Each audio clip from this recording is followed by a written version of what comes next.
Hello and welcome to a new video from the Power Platform Security series. This is part 8.1 of a topic that I want to introduce first, and then in the subsequent video we will dive deeper into the configuration and setup. But today I want to give you first an introduction into data encryption and how this works in the Power Platform. And well, if we talk about data encryption, we talk about address data protection and in-transit data protection. And what I will focus on is the first one, addressed data protection. So what is it? Well, you can find some information here in an article on Microsoft Learn. Well, it basically says, okay, we use Dataverse to store data, and the data that we use, for example, in Dynamics or in other applications is kind of split up on different storage types. But what we will focus on today and in the following is Dataverse and how we can protect the data addressed in Dataverse. So how does that work? Well, we have keys, and by default, Microsoft manages the keys to encrypt your database. But there's something more. So on the left hand side, we have Microsoft managed keys. On the right hand side, you have customer managed keys. So you, if you want, you can take responsibility for your keys and the key management. Okay, so what kind of ways or forms do we have here if we talk about customer managed keys? Well, first one is bring your own key. So you can create the keys outside, the encryption keys, and then import them. The other option is customer managed keys. So that's something you are doing directly in Azure, where you generate your key and you're responsible for the management.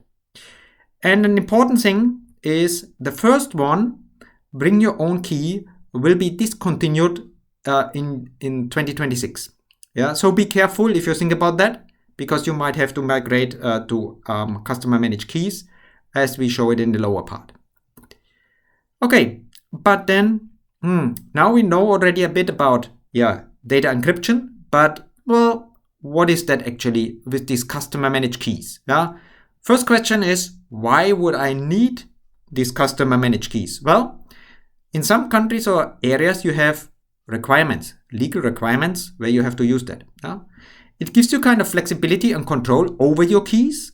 So you're the manager, and well, it gives you an additional kind of security because Microsoft does not have access to your keys in your keyboard. Then the second question is, are there any risks or disadvantages? And of course, there are higher costs for maintenance, key rotation, and all of the administrative things. And I will come back to that. And the second thing is, you can have insider threats. And for them, I would highly recommend you to read this article, because well, if you are responsible for that, if you basically encrypt your own database, and somebody inside your company is kind of angry, maybe leaves the company and just deletes the keys, then everything is locked down and nobody can help you recovering that. So that's the risk about that.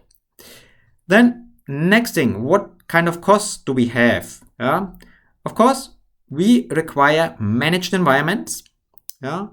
And the users that are working in these environments, they require one of the following licenses. So check it out, whether this all applies to your people. Then another question, what kind of apps and services are supported? And what we are supporting is the following apps. You can also read this on Microsoft Learn. And our focus is, of course, Dataverse. Not the Dynamics 365 applications, but Dataverse. That's what we want to focus on. Okay, and then finally, what about Copilot Studio? Copilot Studio, our latest child in the Power Platform family.